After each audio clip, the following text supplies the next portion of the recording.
Bom dia, pessoal. Vamos prosseguir aqui com o nosso curso, né? Na nossa aula de hoje, né, nós vamos falar um pouquinho da transformação de Lorentz. É um tema muito importante na relatividade especial, diria mesmo que é um tema central, né? Transformação de Lorentz, eu acho que dá para defini-la como sendo o cerne, o coração matemático da relatividade especial, né? É a grande ferramenta matemática. Nós vamos deduzir a dilatação do tempo, a contração do comprimento a partir dela, né? E realmente são resultados que vêm, né, de um arcabouço matemático que é bem amplo, né? Aí sim, a transformação de Lorentz já nos permite ver de maneira ampla, né, como é o universo trazido pela relatividade especial, né? Em contraste com os casos particulares que a gente viu, a dilatação do tempo, a contração do comprimento. A gente mostrou esses efeitos em experimentos particulares, em certos experimentos, aqueles experimentos de considerar o raio de luz que ia e voltava, né? E aí a gente traduzia manualmente, né, as ideias, né, levando em conta o segundo postulado e tudo mais. Mas com a transformação de Lorentz, a gente passa a ter uma ferramenta bem geral para trabalhar, né, para deduzir coisas no contexto da relatividade especial. Essa transformação ela é naturalmente coerente com os dois postulados, né? Então, para ela ser uma transformação útil na relatividade especial, ela tem que ter essa coerência com os dois postulados. E isso contrasta a transformação com a transformação de Galileu, né? Se a gente olhar aqui a transformação de Galileu no começo desse material, né, na equação 1.1, a gente tem ali x' é igual a x menos o t, y' é igual a y, z' é igual a z, t' igual a t. Nós vimos que essa transformação, ela basicamente representa a noção de movimento uniforme na mecânica clássica ali, entre os observadores. Apenas a coordenada x é modificada, porque o movimento relativo entre O e O' é apenas na coordenada x. E aí a modificação, nós vimos, é uma expressão direta do movimento uniforme que existe entre os observadores O e O', né? X menos o t, x' é igual a x menos o t, que é uma equação similar, né, no mesmo espírito daquela equação que a gente via no ensino médio, né? S é igual a S0 mais VT, né? Às vezes chamada de equação sorvete, né, pelos professores, porque S0 VT parece sorvete, né? Enfim, deixa eu falar. E essas transformações, elas têm, além dessa representação da noção de movimento uniforme, existe algo muito importante aqui, que é a quarta equação, T' é igual a T, né? T' igual a T é uma expressão cabal da ideia de tempo absoluto, né? A ideia de que o tempo flui de maneira própria, de maneira independente do movimento relativo dos observadores, né?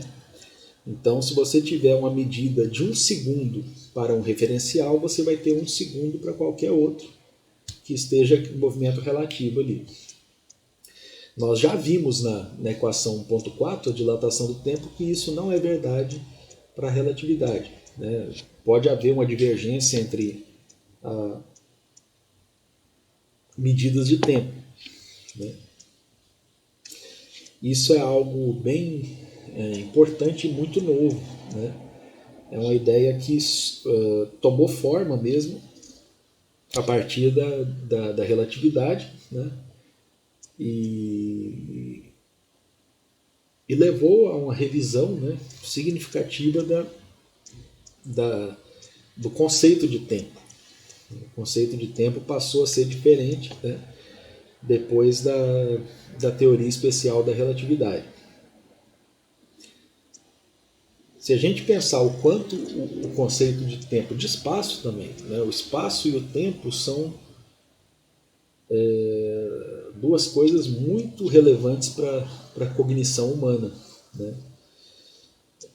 De certa maneira, tomando de empréstimo uma concepção, eu acho que é meio kantiana, né?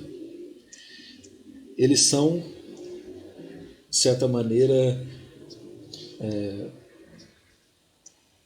elementos a priori, né, na nossa cognição que nos permitem categorizar, organizar o conhecimento que nos é dado pelos sentidos, né? Então a gente recebe um feixe aí de informações dos sentidos e de alguma maneira a nossa cognição nos dá um senso de espaço e de tempo. Eu não quero entrar aqui na questão se a ideia do Kant está correta, né, de supor que espaço e tempo são formas a priori aí do entendimento. Pode haver divergência com outros filósofos, né, que dissociam mais o espaço e o tempo da percepção. Mas, de qualquer forma, o fato é que espaço e tempo são dois conceitos muito caros ao ser humano, né?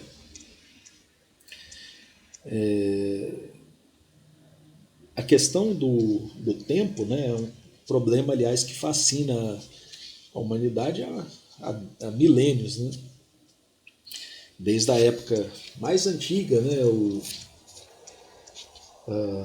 surgiram os primeiros calendários, né, os primeiros instrumentos de medição da passagem do tempo, né, e desde a civilização maia, a filosofia dos gregos antigos, né, e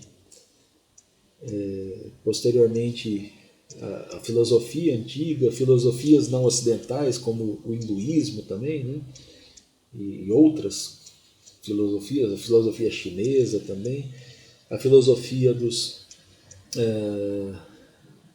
que aí eu já não conheço a fundo nenhuma dessas, mas aí já não sei muito assim, né, mas mesmo as filosofias que são geralmente menos estudadas nos grandes currículos aí, né, dos povos nativos da América, né, dos povos tão antigos da África também, né, e outros lugares do mundo, de alguma maneira aparece essa questão do tempo, né?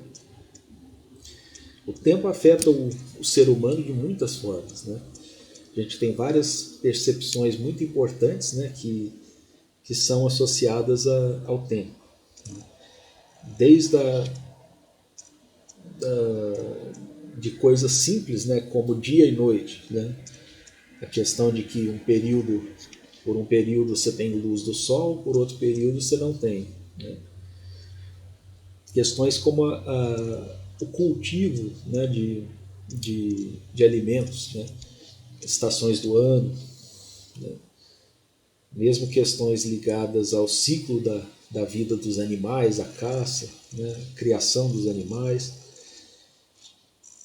a posição das estrelas, né, que leva a percepção por parte de vários povos, né, de que de alguma maneira esse movimento que era percebido, né, das estrelas era algo ligado ao destino das pessoas, né, que é a ideia fundamental da astrologia, né, que surge, né, desde vários povos antigos, né.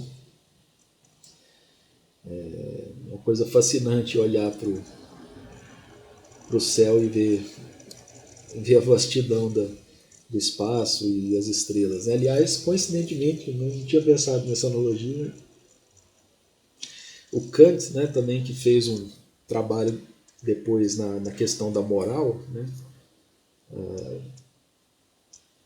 tem um livro também, o livro que trata mais daquelas questões cognitivas que eu falei antes é o chamado crítica da razão pura, né? Mas ele também fez a crítica da razão prática, né?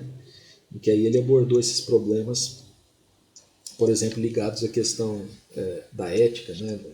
Da forma de se comportar, né? Diante das pessoas, assim por diante.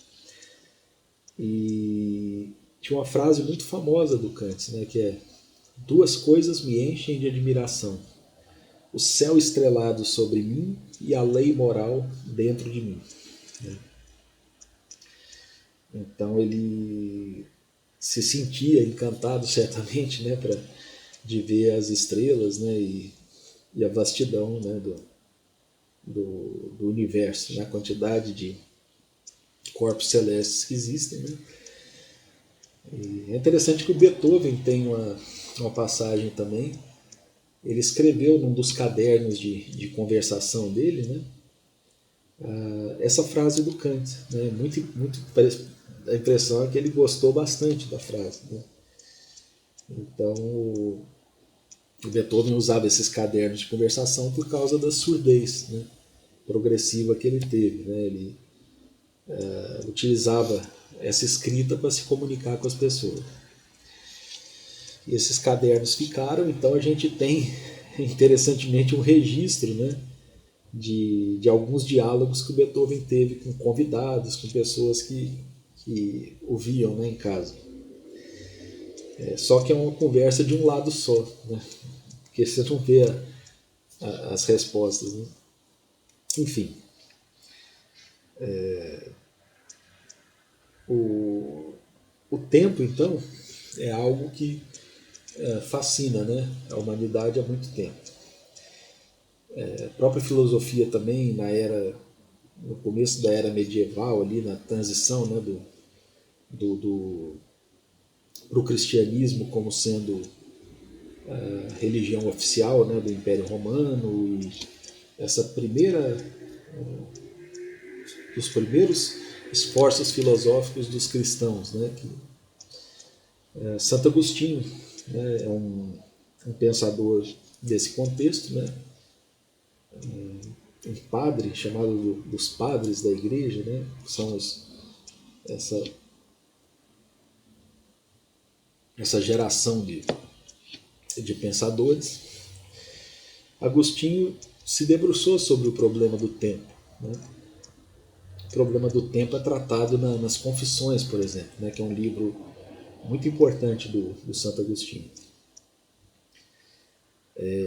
E ele mostrava perplexidade, assim, né, quando ele não precisava explicar, ele sentia que entendia o que era o tempo. Quando ele precisava explicar, ele sentia que não entendia. Né? Então é uma coisa difícil mesmo. Bom, e a relatividade trouxe um aporte concreto para a questão do tempo. Né?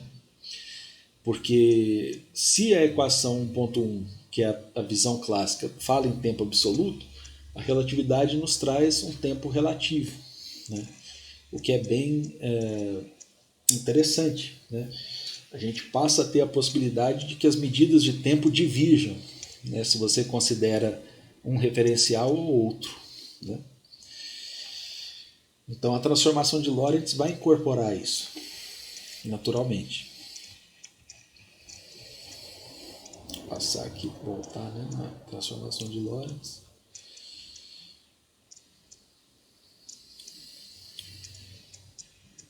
Tá aqui. Então essa aqui é a transformação de Lorentz. Né? Você tem ali x'. Não, só uma coisa. Só voltar um pouquinho aqui.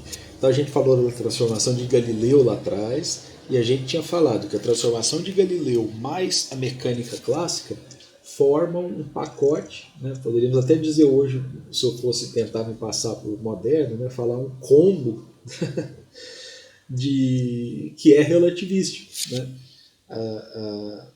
As leis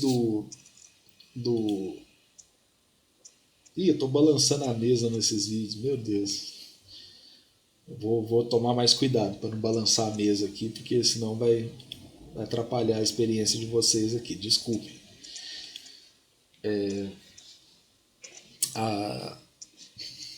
Até esqueci o que eu estava falando aqui, peraí. A transformação de Galileu mais as leis da mecânica de Newton, né, são um pacote relativístico. O princípio da relatividade funciona com esse pacote. Né? Você considerar as leis da física, as leis da mecânica como sendo as leis de Newton, as equações, né, ligadas à teoria newtoniana, se você aplicar a transformação de Galileu para transformar essas equações de um referencial para outro, você vai perceber que a mecânica se mantém com a mesma forma. Né? Então isso é relatividade, quer dizer, e é isso que o Galileu dizia quando falava dos experimentos mecânicos do barco, lá do navio, que não mudavam. Né? Se o navio estivesse ancorado no porto ou em movimento uniforme em relação ao porto. Né? Só que, como a gente viu no começo do curso, a relatividade especial do Einstein, né, e dos precursores, Poincaré e o próprio Lorentz, né, que dá nome às transformações, ela traz um elemento novo, né, que é a ideia de que a teoria eletromagnética de Maxwell, que era a teoria eletromagnética até hoje, né, assim, com a ressalva da física quântica, né, que a gente vai ver também essa questão no capítulo 3, as equações de Maxwell, né, eram consideradas as equações do eletromagnetismo na época. E o Einstein se preocupou em pensar, né, que o eletromagnetismo também deveria ser invariante, né, ele deveria obedecer ao primeiro postulado. Né. Todas as leis do eletromagnetismo têm a mesma forma em todos os referenciais inerciais. Né. Só que, se você utilizar as equações de Maxwell com a transformação de Galileu, aí você não forma um pacote. Né? As equações de Maxwell mudam de forma quando você passa de um referencial para outro. Né? Então, se você insistir em utilizar a transformação de Galileu, você não consegue, isso é importante, se você insistir em utilizar a transformação de Galileu, você não vai conseguir fazer com que o eletromagnetismo obedeça ao princípio da relatividade. Né? Então o Einstein sabia claramente que ele precisaria de um novo conjunto de transformações. Né? E uma forma bem simples de ver isso, se a gente voltar aqui na equação 1.3, né, que é aquela lei de adição de velocidades, né? Vocês vão ver que está ali, né? Vx' é igual a Vx menos U, né? Vy' igual a Vy, Vz' igual a Vz. Então, se eu tiver, por exemplo, um raio de luz com velocidade velocidade C no referencial O, né? No referencial O', por exemplo, se essa velocidade estiver na direção x, então Vx é igual a C, Vy igual a 0, Vz igual a 0. Aí eu traduzo isso para o O'. Como fica? Vx' é C menos U, Vy' é 0, Vz' é 0. Então mudou. Se a velocidade da luz agora para o O' é C menos U, né, eu substituí o Vx por C, isso quer dizer que a velocidade da luz não é constante para todos os observadores. Né? Então, claramente, a transformação de Galileu é incompatível com os postulados. Né? E isso faz com que seja óbvio, né, para os pioneiros, né, que a transformação de Galileu não seria plausível mais para encaixar o eletromagnetismo no esquema da relatividade. Então, o Hendrik Lorentz, né, já vinha se debruçando nessa questão ligada à tradução, né, das equações do eletromagnetismo, e ele tinha deduzido já um conjunto de equações que o Einstein teve o cuidado, né, no seu artigo, vou mostrar aqui brevemente o artigo do Einstein, ele rededuziu essas transformações considerando os dois postulados. Né? Então ele faz essa dedução no artigo, eu não vou entrar aqui porque tem muitas tecnicalidades, assim, detalhezinhos que vão fazer a gente ter um tempo gasto aí que não é necessário. E aí ele deduz, né, aqui essas equações que estão sendo mostradas no PDF, né, que na notação do Einstein, né, são exatamente as nossas equações aqui. Né. Então o Einstein rededuz, né, ele faz referência ao Lorentz. Se vocês olharem aqui no artigo, na nota de rodapé 5 aqui, as equações da transformação de Lorentz, ele chama mesmo, né, de transformação de Lorentz, né, e ele simplesmente faz uma nova análise, né, dessa transformação à luz da maneira pela qual ele vinha tratando o tema, que tem a ver com os dois postulados.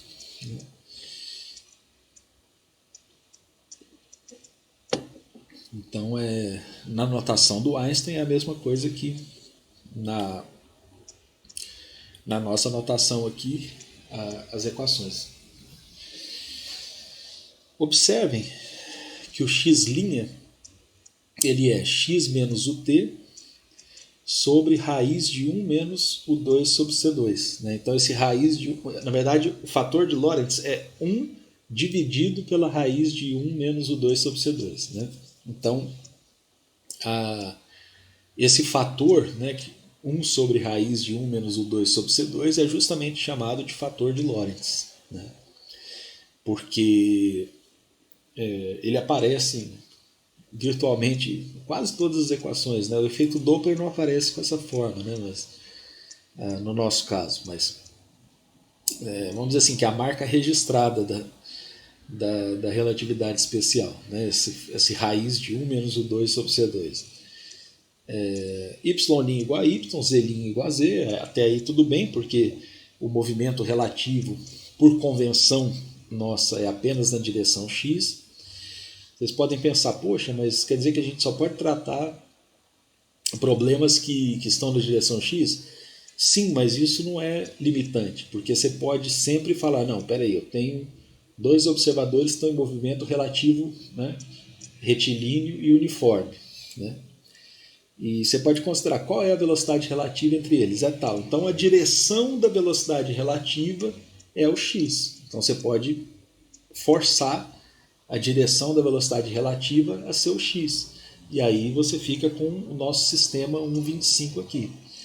Aí você pensa, poxa, mas e se não fosse no problema que você está tratando, o x não fosse essa direção? Então você pode usar uma transformação de coordenadas e transformar as coordenadas do seu problema, para que elas se encaixem nessa convenção. Né? Nós não vamos fazer isso aqui, porque seria mais exercício de álgebra linear do que um exercício de física. Né?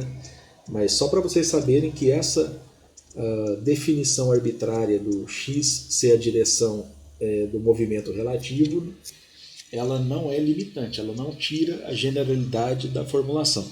É só uma forma mais simples de tratar as equações, né? Conceitualmente mais simples. Bom, então o x' tem ali o fator de Lorentz, e agora, né, um supra-sumo aqui, né, de certa maneira, que é t' igual a t menos o x sobre C2 dividido por raiz de 1 menos o 2 sobre C2. Isso é fantástico. Né? O tempo é relativo. Né? O tempo, as medidas de tempo são distintas nos dois referenciais. Né? E não só isso. Observem na equação t', a quarta equação, que o t' depende do x. Estão vendo ali? T' t menos o x sobre C2, raiz de 1 menos o 2 sobre C2. Essa dependência do t' com o x é uma expressão cabal da ideia de espaço-tempo. Né? A gente tinha visto, para caracterizar um evento, você precisa de 3 coordenadas espaciais, uma coordenada temporal. Então você precisa de 4 dimensões, né? E 3 dimensões de espaço, uma dimensão de tempo, mas não é tão usado no caso da mecânica clássica a noção de espaço-tempo, porque o tempo é separado do espaço. O tempo T' igual a T é um tempo absoluto, então ele não tem nenhuma relação com o espaço, né? O mundo que a relatividade especial pinta é um mundo diferente. Porque quando você tem uma equação como essa quarta equação T', T menos o x sobre C2 e tal, você vê que o T' depende do x, você percebe que na relatividade especial o espaço e o tempo estão entrelaçados, né? A medida de espaço é afetada pelo tempo, a medida de tempo é afetada pelo espaço, e você deixa de pensar as duas coisas separadamente. Você passa a pensar num espaço-tempo, né, que é quadridimensional. Então são 3 coordenadas espaciais, uma coordenada temporal, mas as 4 são vistas sempre em conjunto na relatividade porque elas se entrelaçam, né, como a transformação de Lorentz mostra, né? Então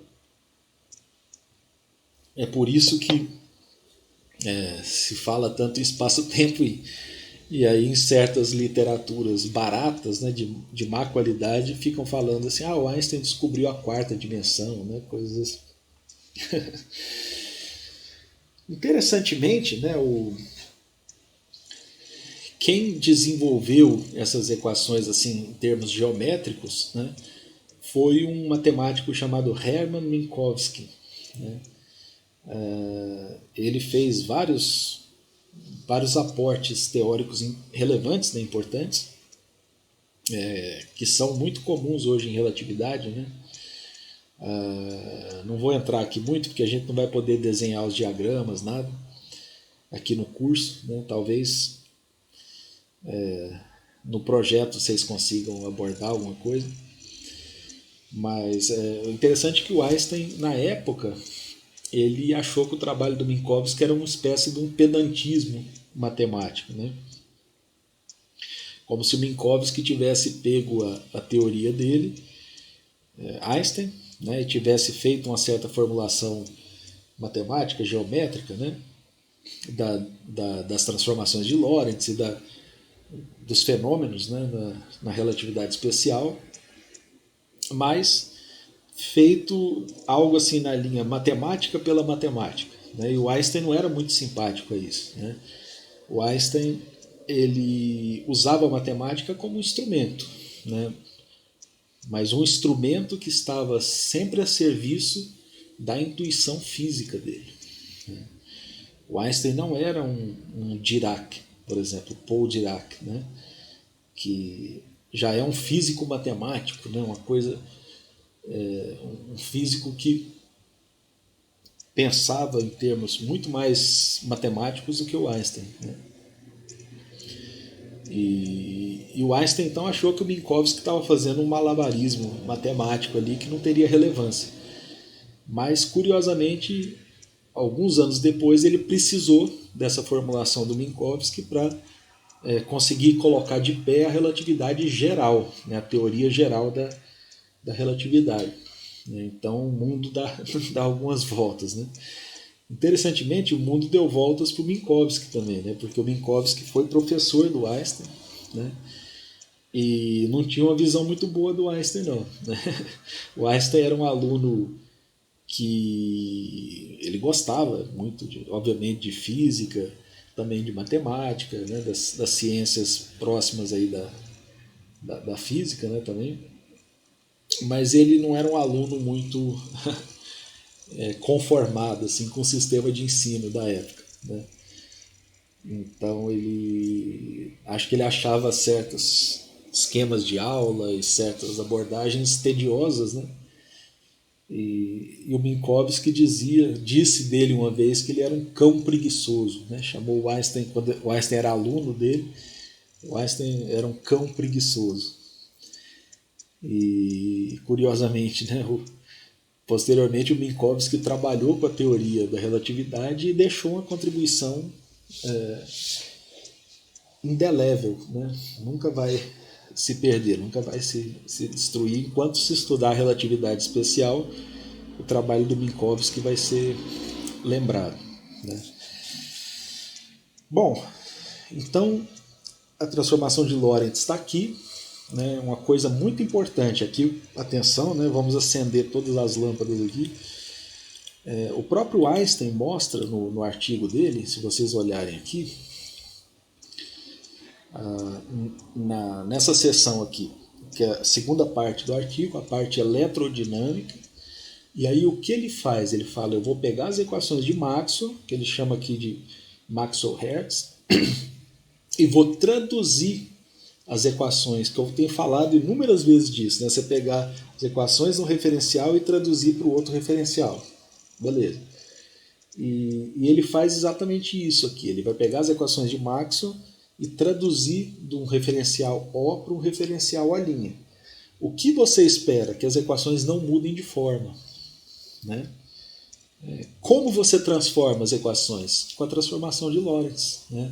As equações estarão formuladas num sistema de referência com coordenadas x, y, z e t, e você vai traduzir essa equação para um sistema de coordenadas O' com as coordenadas x', y', z' e t', né? E é o que o Einstein faz aqui, ó, exatamente aqui. Eu não vou entrar muito em detalhes aqui também, porque eu nunca mexi com essa parte mais eletromagnética aqui da teoria, essa tradução, né? Mas o Einstein tinha uma notação também aqui, nesse caso, muito exótica, né? Mas era usada na época por alguns, embora o Lorentz tinha uma notação mais elegante. Mas o Einstein tem uma notação bastante esquisita para nós, né? Que ele chama ali de x, lá em cima, né? Eu estou no começo aqui da página, x grande, y grande, z grande, para o Einstein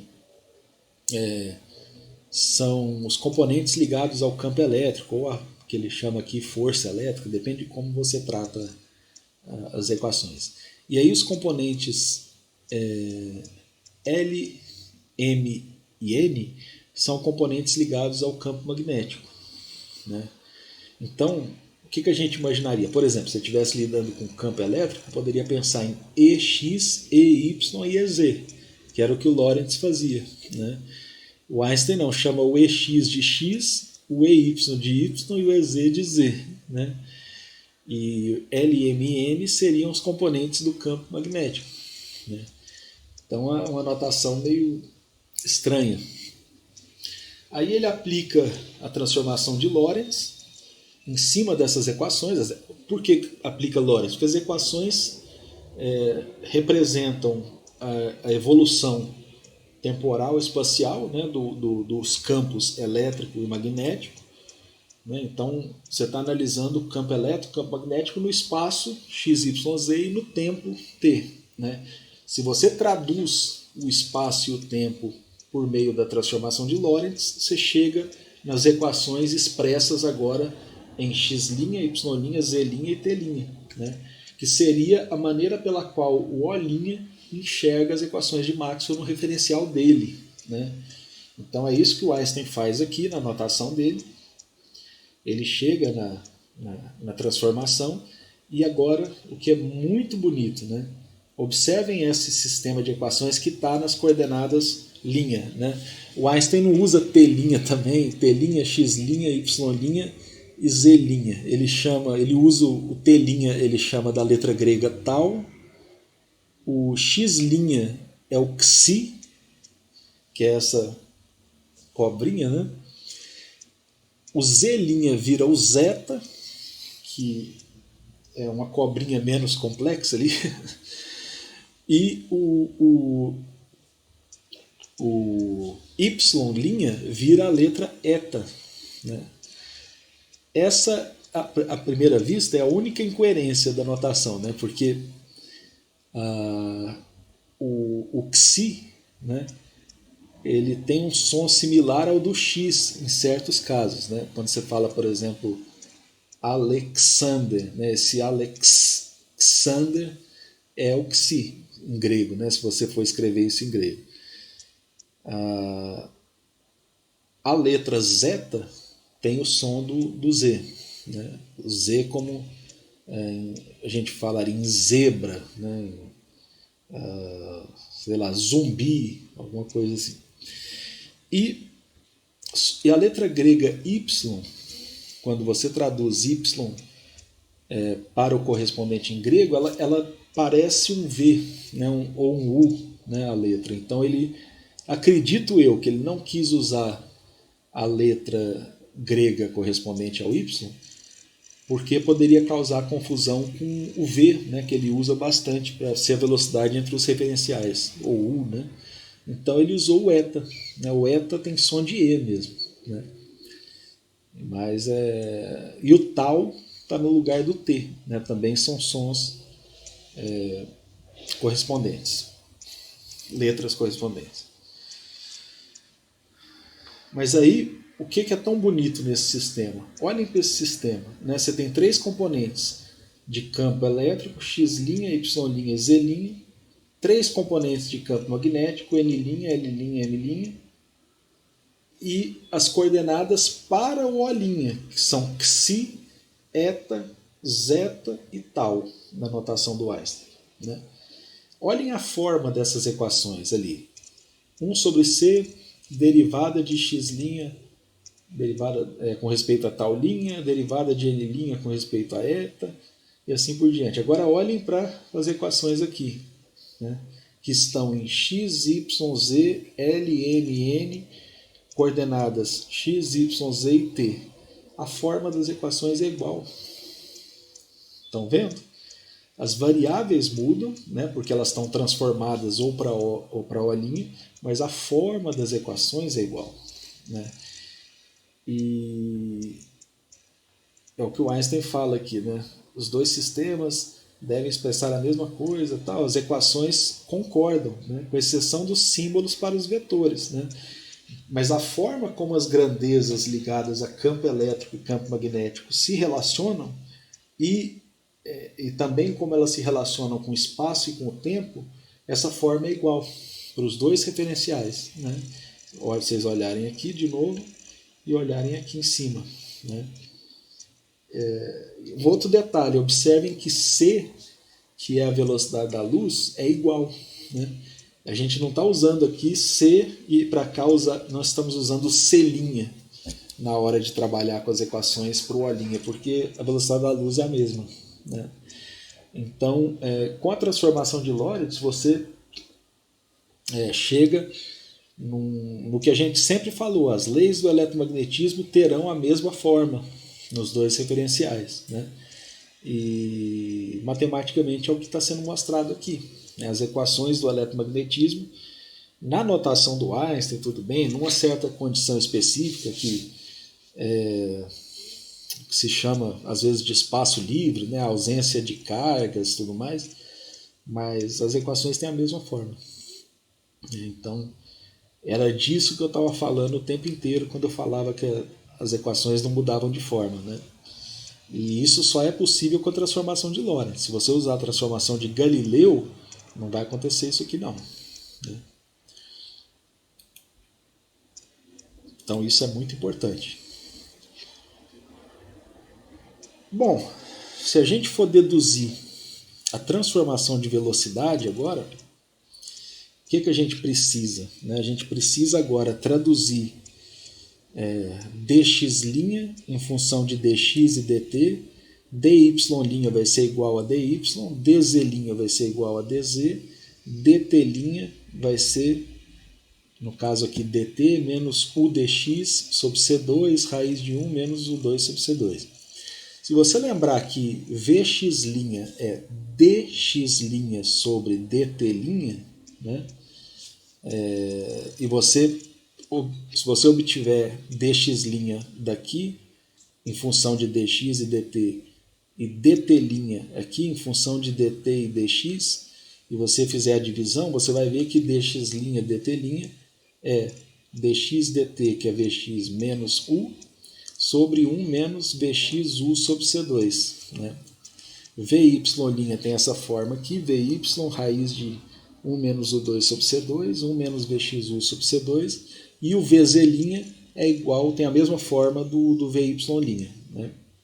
São as duas coordenadas que não estão na direção do movimento relativo. Né? E aí vocês podem observar, né, que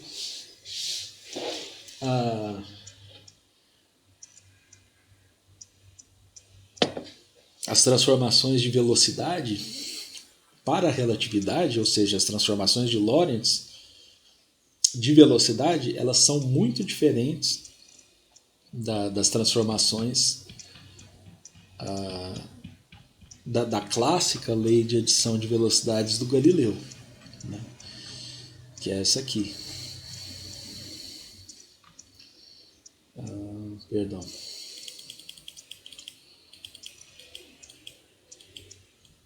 Essa aqui.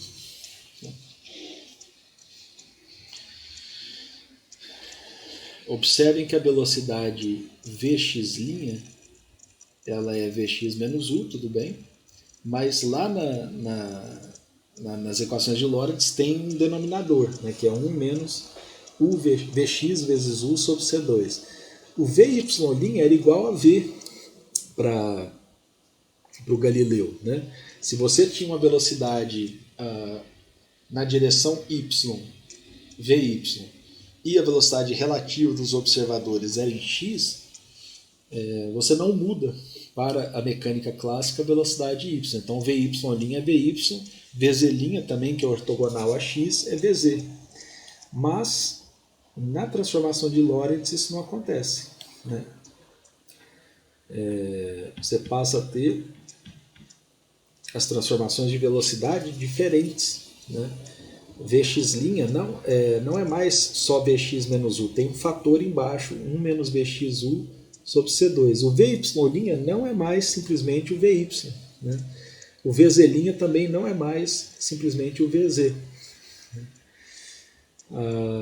Então, mesmo que uma velocidade esteja na direção y e o movimento relativo esteja na direção x, essa velocidade é transformada agora. Né? A velocidade em z também. E com isso a gente consegue obter uma coisa muito importante. Né? Se a velocidade num referencial tiver módulo c, ou seja, for a velocidade da luz, em qualquer direção, pode ser uma velocidade c na direção y, c na direção x, c na direção z, numa direção composta, né, que tem elementos em x, y e z, mas se o módulo for c, o módulo da velocidade em linha vai ser c também. Isso vocês podem testar à vontade, né, mas essa transformação de velocidade respeita o segundo postulado. Eu vou fazer um exercício que englobe alguma coisa nessa linha para vocês se convencerem mais aí, né? E de certa maneira isso vem daquela expressão do tempo que depende do espaço, né? Que é a quarta equação aqui da transformação de Lorentz, né? O tempo depende do espaço. E aí quando você tem esse entrelaçamento, o tempo entrelaça com o espaço, a gente chega nessa transformação de velocidades aqui e a velocidade da luz não muda de um referencial para outro. Né? Então, assim, não é assim que a gente tem que pensar em física, o que eu vou falar agora, né? Pelo amor de Deus, porque não tem essa relação de causa e efeito no mundo, no universo, né? No caso aqui dessas leis. Mas é como se poderíamos pensar grosseiramente, repito, para que a velocidade da luz fique constante em todos os referenciais e você escape da lei de adição de velocidades newtoniana, que pode mudar, que muda a velocidade da luz de um referencial para outro, o próprio tempo tem que fluir de maneira diferente. Né? A velocidade depende do tempo, ela é espaço sobre tempo. Né? Existe uma transformação espacial na relatividade especial, sim, Mas se não houvesse a transformação temporal que existe, que é essa transformação aqui, a quarta equação da 1,25, você não teria como manter a velocidade da luz constante em todos os referenciais, né? Então, para que... Agora, de novo, isso não é um raciocínio filosófico, é um raciocínio prático aqui do curso.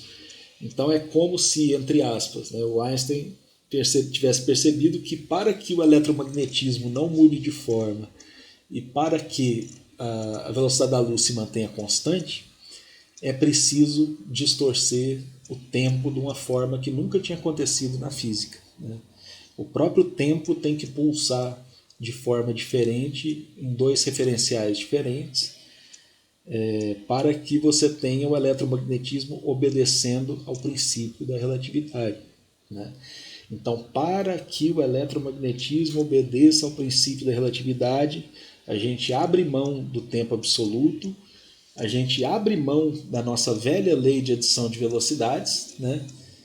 E chega numa mecânica, numa cinemática, que no caso, nova, né? Então, se eu tiver uma pessoa andando numa esteira a uma velocidade 0,9c, né?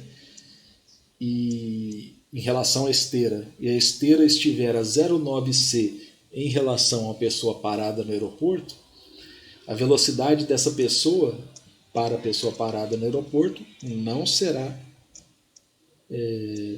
1,8c, né? Vocês podem até fazer a conta aqui com a lei de adição para ver qual é a velocidade, né?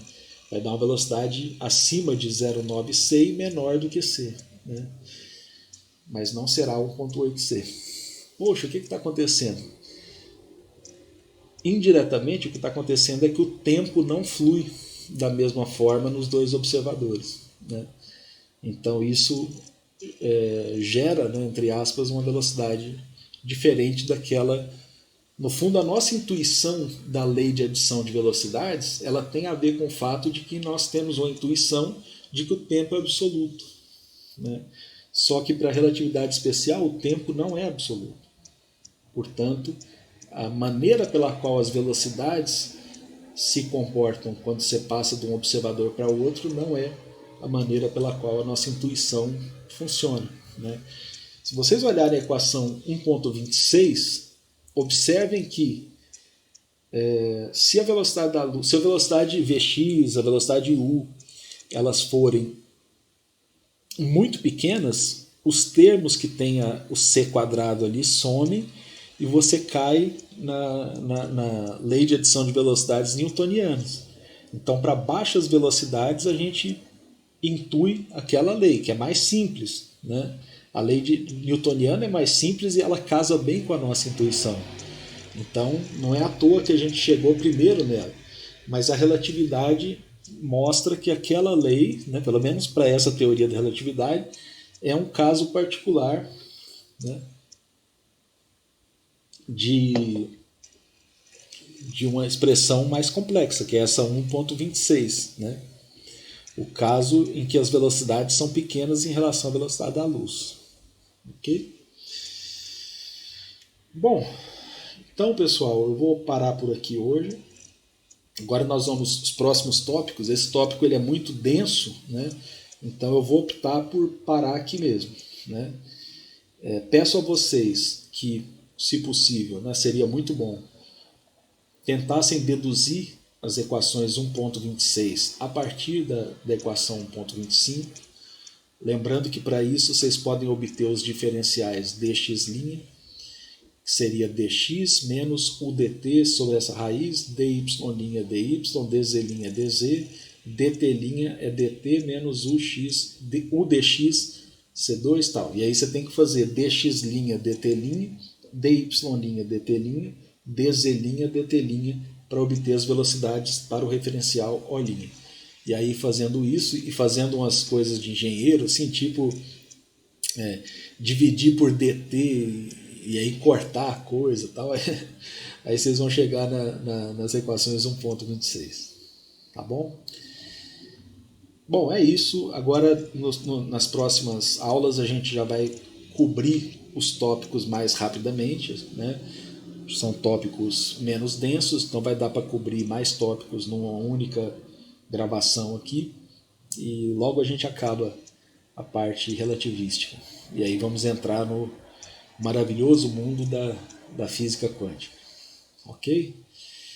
Então, obrigado pela atenção de vocês. Desculpe minhas falhas técnicas aqui, né, e um abraço.